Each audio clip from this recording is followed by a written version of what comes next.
Photography as a medium of visual communications is fairly young, less than 200 years old. And initially the first cameras were not used to take pictures, but to learn and understand how we see.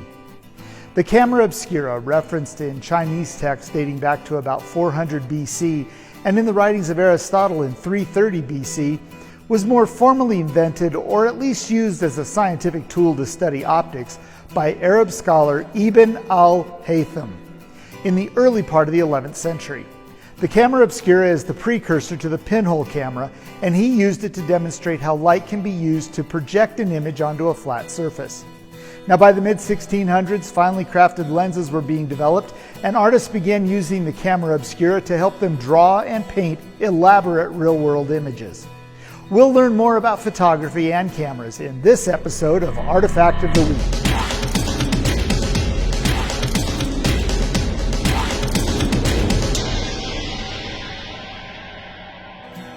So while the camera obscura may have gotten us started a long time ago, we had to wait until the 1820s before anyone attempted to use a camera to capture a permanent image. But in that brief span of history, from the 1820s to today, photography, which comes from the Greek for painting with light, has evolved from a crude process using caustic chemicals and cumbersome equipment to a simple yet sophisticated means of creating and sharing images instantly. Photography has been a part of the Scouting program since the founding of the Boy Scouts of America. And the Photography Merit Badge was one of the original 57 merit badges created by the BSA in 1910. Over time, it has remained a popular merit badge, being earned by 11,618 Scouts in 2020, which makes it the 18th most earned merit badge last year. Through the merit badge requirements, Scouts learn and practice the basic skills of photography, from how a camera works, how an exposure is created, and how to compose amazing photographs. With these skills, many of our scouting memories are captured and shared through those photographs. The stories of Scouts and Scouters are donated almost daily to the National Scouting Museum, as well as many other museums and archives all over the country to showcase and document the activities and programs of the BSA. They also illustrate the impact our movement has made on our society. Photographs are also shared by packs, troops, crews, and ships with friends and family to document our experiences, to tell our stories, and to recruit others to join the fun and excitement we have experienced as Scouts. Now, of course, none of these pictures or the ability to share them would be possible without a camera. The first successful roll film handheld camera, the Kodak, was launched publicly in the summer of 1888. It came preloaded with enough film for 100 exposures and could easily be carried and handheld during its operation. "You press a button, we do the rest," inventor George Eastman promised in advertising slogans for his revolutionary new invention. Now, after the film was exposed, meaning all 100 shots were taken, the whole camera was returned to the Kodak Company in Rochester, New York. The film was removed and developed, prints were made, and a new roll of photographic film was reinserted back into the camera. The camera and prints were then returned to you, the consumer, for the whole cycle to be repeated.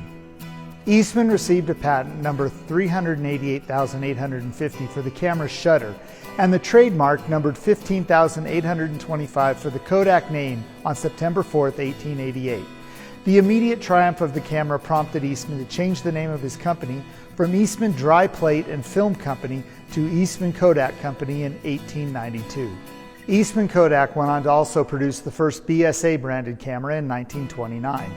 This folding bellows camera was identical in design to other cameras being produced by Kodak as well as other manufacturers at the time. Now, the Kodak Scout camera was manufactured by Kodak from 1929 to 1934, and 3 versions were made, one for the Boy Scouts, one for the Girl Scouts, and one for the Campfire Girls. The Kodak Scout takes 1 5/8 by 2.5 inch images on 127 roll film. The viewfinder rotates depending on whether the photographer wants to take a vertical or horizontal picture. The Boy Scout version of the camera is olive drab in color, with green bellows and the official Boy Scout emblem engraved on the bed. The words Boy Scout are located on the shutter face. Now, the National Scouting Museum has several of these in the collection, and one is on display in the main gallery. Over the years, many other cameras were licensed by the BSA as the official camera of the Boy Scouts. The museum has several in our collection, including this Mimo Boy Scout camera manufactured by the Ansco Company in the late 1920s and early 1930s.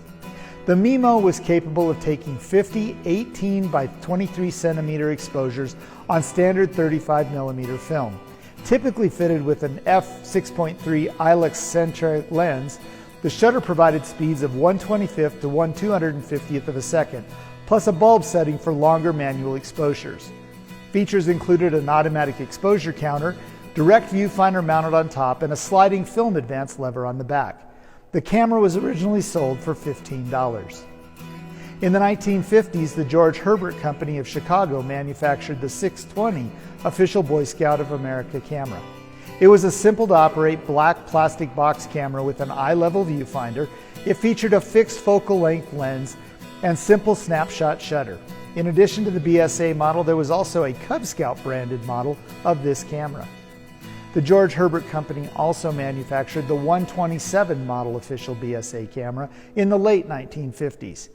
This snapshot camera was made of plastic with the official Boy Scout logo located on the front of the camera. Now, it was a design variation of the Mark 27 camera without the integrated flash unit, but it was identical to the same company's Satellite 127 model. The camera featured the built-in eye-level viewfinder, a fixed focus lens, a simple instantaneous shutter, 2 aperture settings so you could shoot with color or black and white film, and a detachable synchronized flash. It used the same 127 roll film. Another 1950s official camera is the Scout 120 flash, made by the Fotac Corp of Chicago, Illinois.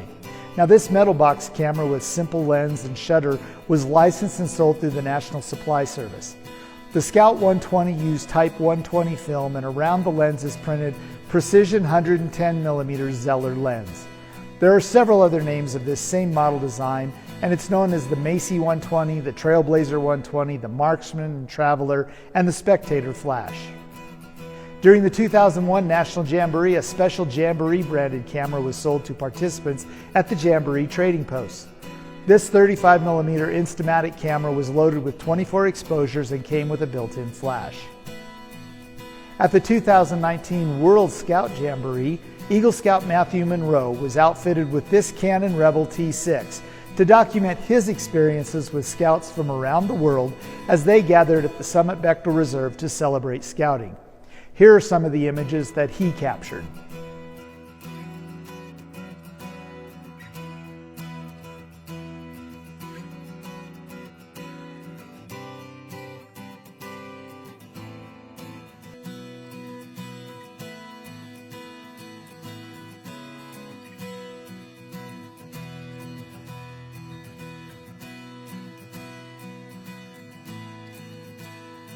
As we all know, cameras and camera technology has evolved and improved.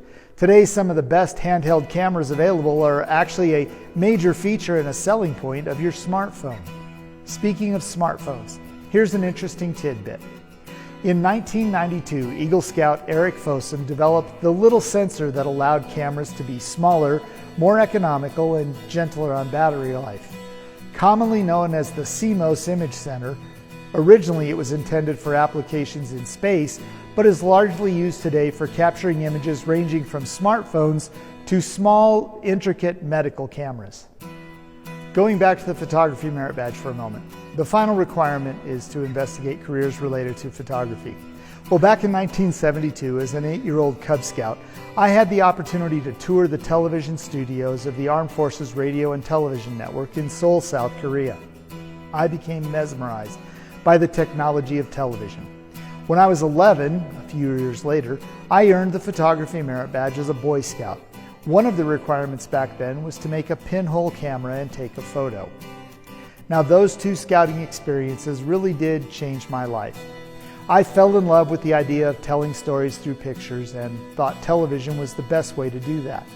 I took a broadcasting class in high school where I did the weather forecast 3 days a week for our school announcements. I went on to earn a college degree in broadcast production, and for more than 30 years I have been telling stories using video and still photography professionally. It all started with a field trip and a merit badge. Well, that's all we have time for today. Please join us next time as we showcase more artifacts in history from the National Scouting Museum, Philmont Scout Ranch.